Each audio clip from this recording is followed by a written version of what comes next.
Welcome back to Omnifactory, and today we're going to be improving our sugarcane farm, first of all, which won't take very long time.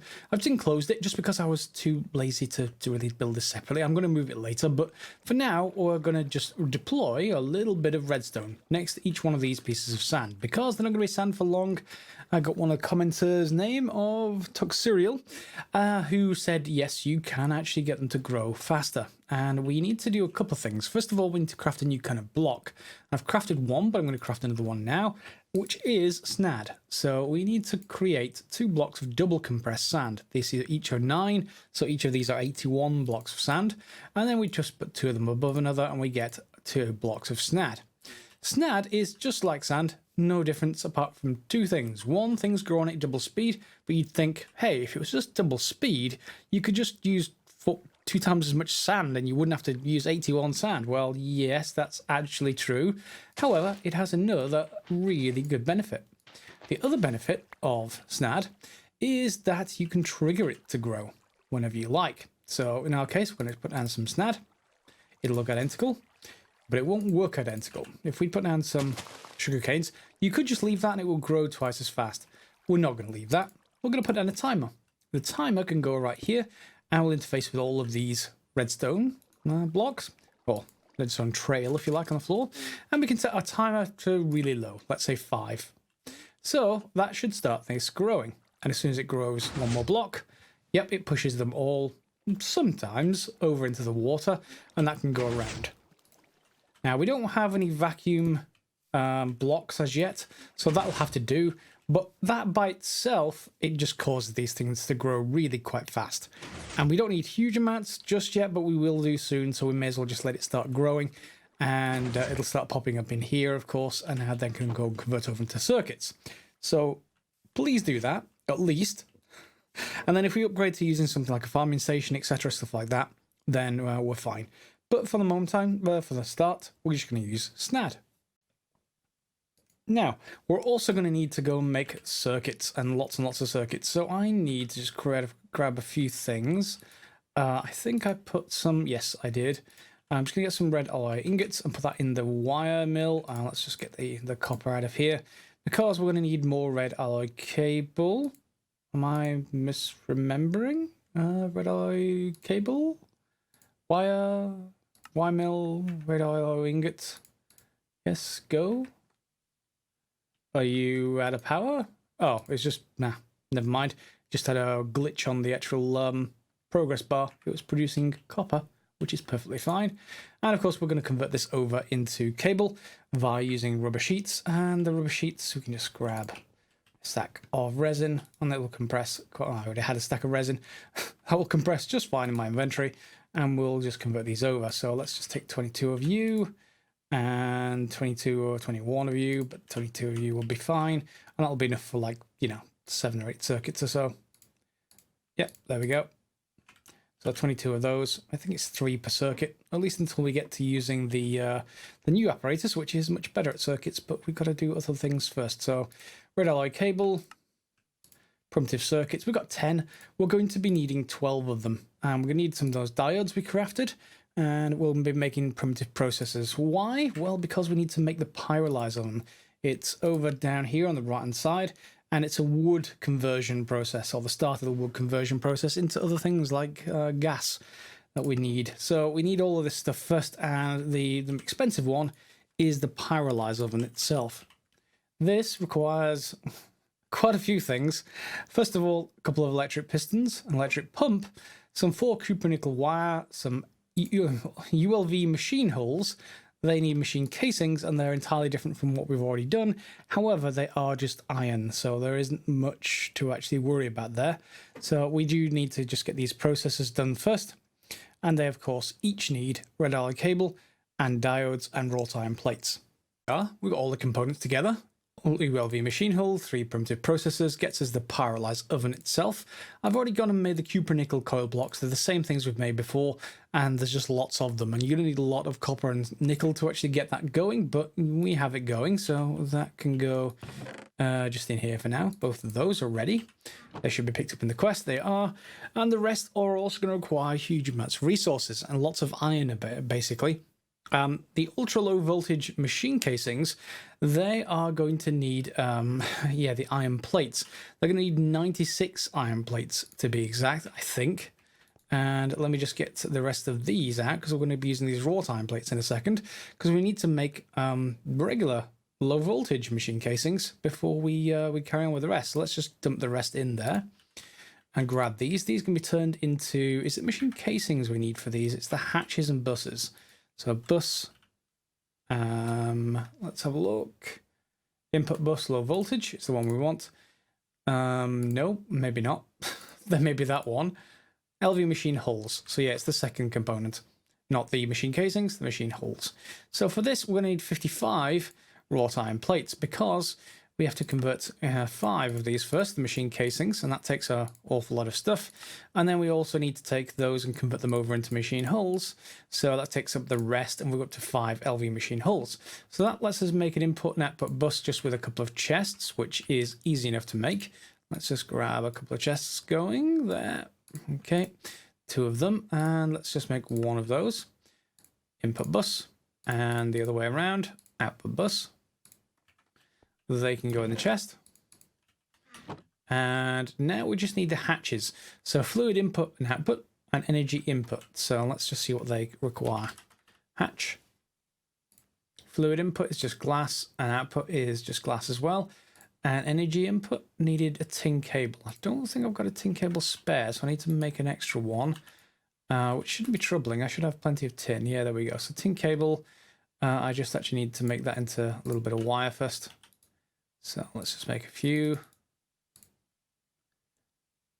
There we go. Let's grab the U and dump that in. Where did you go? There we go. So tin cable. And that should be everything we need. We just need a bit of glass. Have I got some inventory? No, I'll probably dumped it somewhere in here. There we go. So there we go. And 1, 2. So fluid input hatch. And fluid output hatch, and finally the energy input hatch. So that should be that done. Yep, everything apart from the EULV machine casings is now done. So that's machine casings, not machine hulls. So it's not quite as expensive, but it's still expensive. So machine casings is just 8 iron plates per one of these, and we need 12. So that's like 96 iron plates. And of course, I'm working on it, but it does take a little while to actually get that going. So let me just make sure that's topped up. And 1 more, and then that should be enough once they're all done. So I can just grab that and grab this out. We should be able to make a few of them. There we go. And just make a ring around those. And I need a wrought iron, well, wrought iron at the moment. So I'm probably going to convert those to steel pretty soon. It's worthwhile doing that kind of thing. But there we go. 4 of them. ULV machine casings. So 4 out of 12. We need to wait for the rest of the plates to be done, and then we're pretty much ready to craft this thing. And with all of that now done, we can claim our, well, some of our Omnicoins back, and that quest is done. So we do actually need to build that now. So I'm going to build it outside for now, and let's just pop a few things in here that I don't need, some miscellaneous seeds and saplings and stuff like that. So let's take our Pyrolyze Oven itself. And let's get rid of some other stuff. Let's get our buses and our hatches and everything else. There we go. We've got everything we need. Right, so Pyrolyze Oven. We should get a diagram in here, presumably. Pyrolyze. Yeah, multi-block pattern. So I imagine they're going to be flexible, but that means we have an input bus and an out input hatch, and then presumably something at the back. So energy input hatch, and then fluid and output buses and other kind of stuff like that. So let's assume that it is actually, somewhat flexible. And let's assume that the hatch at the back is the one that we actually want. So the energy input hatch, we're going to need to just grab you for a second. And let's see if we can build this up. So to start off with, let's just put this here. Put our input hatch. Energy input hatch right in the middle, and then we'll go and build the rest of these on top. Then it looks like it's going to be, well, 16 of these, so it's going to be a ring, presumably with a hollow in the middle, because obviously we can't make them solid like that. 2 rings, and then we've got to make up the front with everything else. So if the Pyrolyze Oven is in the middle, that means we have to have an input bus and an output bus. Yeah. Do I want this on the back? Maybe. Although the energy input bus is on the back anyway, so let's just put the input bus on the right hand side. This should be for items.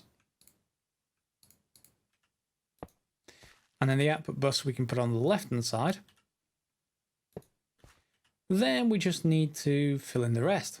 We have fluid output hatch, and we need to put that somewhere as well. Yeah, that's going to be interesting, because we're going to be passing on the fluid output into some other machine. Maybe I'll actually just reconfigure that a little bit, just to bring out items. We can always pull them out of the conduits, of course, so it's no big deal. But fluid output hatch, let's put it at the bottom so we can feed the fluid down underground if we needed to. And the output bus itself, then let's just put it at the top right. Fill in the rest, which is just 4 of these casings. So 1, 2, 3, 4. The Pyrolyze Oven itself. And then what have we got left? Fluid input hatch, if indeed we ever need any input hatch. And there it is. It's a valid item. Good. It's idling. It can take 64 maximum, whereas our electric blast furnace controller can take 128 maximum. So technically, if you put this energy input hatch on a corner, in fact, let's just do that. Let's put it on. Do you want to put it in this corner? I think I do. Let's just put it on this corner. And just swap this over so you can go there. And will you reform? You will. Good. So if we just put a connecting piece right there, for example, move this, that should then work. And if we put an extra piece there, it should also work at its maximum capacity. So this thing should take wood, I believe. So if we look at the input bus and put that in, it should, I would have thought, started processing. It did take in something. There's our output hatch. Fair enough. Output bus, and it's still idling. Do I need some kind of trigger, or am I just not putting in the right thing? Let me check. Fluid heater, which we need to make, so let's just add one of those to make steam, because it's going to basically add steam to wood and you're going to get stuff out of it. And it's also going to need a programmed circuit, which just seems to be a regular circuit in the crafting grid. So we need at least 2 circuits, and let me just double check. Have we got those available upstairs already? Let me just grab something to eat while I do that. And we'll check on the state of our sugarcane farm shortly. So I'm going to need, do I have enough? Let's see. So I've got enough for one of you. Do I have enough for circuits? No, what am I short on? It's probably going to be cable. Yeah. And it's probably going to be red alloy cable at this point. Got plenty of resistors, plenty of those. Yeah, it's just red alloy cable. I'm going to go and craft a little bit more, and I'll see you shortly. And here we are, I've swapped everything around, so there is a fluid input hatch at the back here. We're just going to pop this fluid heater down, and then on top of that, well, that should be the input for it, I imagine. So let's put this infinite water source down on top, and it's now taking in water. That's good. We're going to want to power that somehow, so temporarily I'm just going to rip up this cable. We can also craft more later. And then we're going to power straight up that side, if it can take power that way. Let's just try it. Looks like it will. It's got power. Is it producing steam? We need a programmable circuit maybe. So let's go and grab that. I crafted a couple of extra circuits and converted them. They're in here. Programmed circuit. Not sure what we actually programmed with them yet. I need to look this up. Integrated circuit configuration. Yeah, let's just give this a try as it is. Okay, and now will you start producing steam? Well, you have 1 bucket of water, so hopefully you can now convert that into 1 bucket of steam, please. That would be quite nice. I'll leave that alone for a minute. If that doesn't work, I need to go and look up on the wiki. However, what I also want to do is pull out the steam and then push it into the input hatch here. So I'm going to need a little bit of conduit. Item conduit, pressurized fluid conduit will do, I think. And let's see whether that is doable. So let's just feed that there.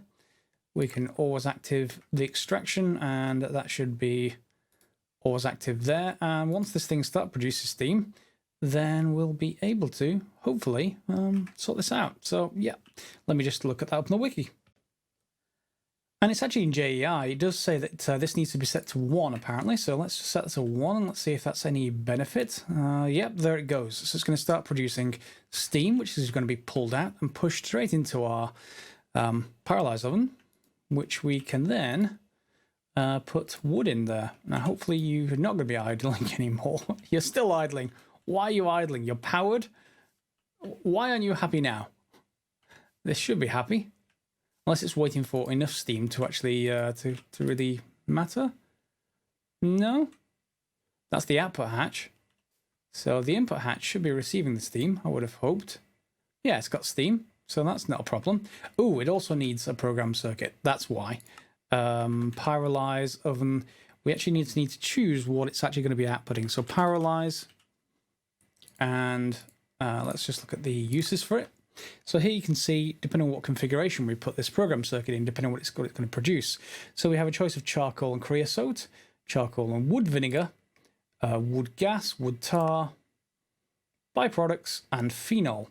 Remember, we need phenol for the new circuits, so that at some point will be something that's very, very useful, but that needs coal to be put in.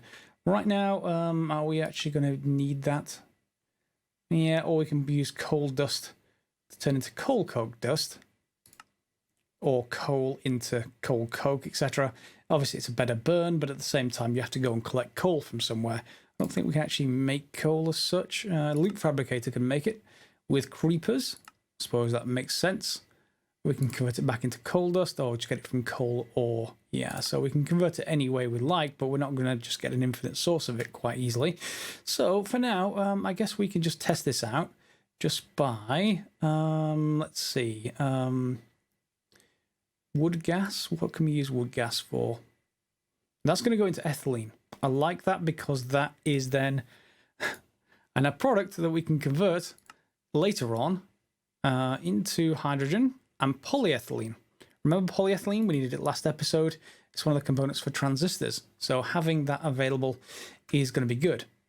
So, yes, wood gas seems to be the right one. That's configuration 2 and some wood. So we do have to get something to contain the gas, mind you, but oh, I've already got it in my inventory. Let's just convert this to configuration 2 and then go and put this into presumably the input bus. It doesn't really say it needs to go anywhere else, so let's give that a try. Yep, it's produced some and running perfectly. Good. So everything is up and running, and we should get some charcoal out of the output bus, which is over here once it's finished. 52%. And then we probably might want to think about cutting this off. At least I don't want to consume power permanently, but we do need to contain that wood gas somewhere, or at least transport it somewhere. So wood gas. The next thing in the chain would be, let's have a look, uses, is a distillery. And we haven't crafted one of those yet. I'm going to need to get some other bits and pieces, and unfortunately I'm running out of time today, so I'm going to have to leave this episode shorter than I would otherwise do, so please accept my apologies there. Otherwise we would move on to the distillery, but the distillery will do next episode, and we'll convert the wood gas into probably ethylene down here, configuration 1, ethylene into polyethylene. If you wanted to do that while between the episodes, we can do that through a chemical reactor, again another machine. And then after that, we're into the assembler, I guess, and to transistors. Or diodes, you can make them that way as well. And you can make them again with gallium, like you did before. Or we can make transistors with tinfoil and silicon plate, which should be straightforward from what we've previously done. But there's lots of other stuff we can do with polyethylene as well. SMD resistors and capacitors and MV machine holes. So yeah, all with polyethylene. Very, very happy with that. Hope you'll join me for that episode, and hope you'll join this one. We've got the Pyrolyze oven up and running. We've got steam heating it, and we hopefully have some stuff in here. 13. Wow, this isn't reliable. Wow, I'm getting pushed out. But we do have lots and lots of sugarcane. It was just all over the floor. So I need something more reliable than this. I can just craft hoppers. I guess they should pick things up more reliably than water. And I just need to make a lot more iron plate, basically, for those. Or indeed one hopper and then just, you know, regular regular item conduit from there, really. There's no problem. Okay, thanks a lot for watching, guys. Hope you enjoyed it. Give it a thumbs up. Otherwise, we'll see you next episode. And as always, thanks for watching.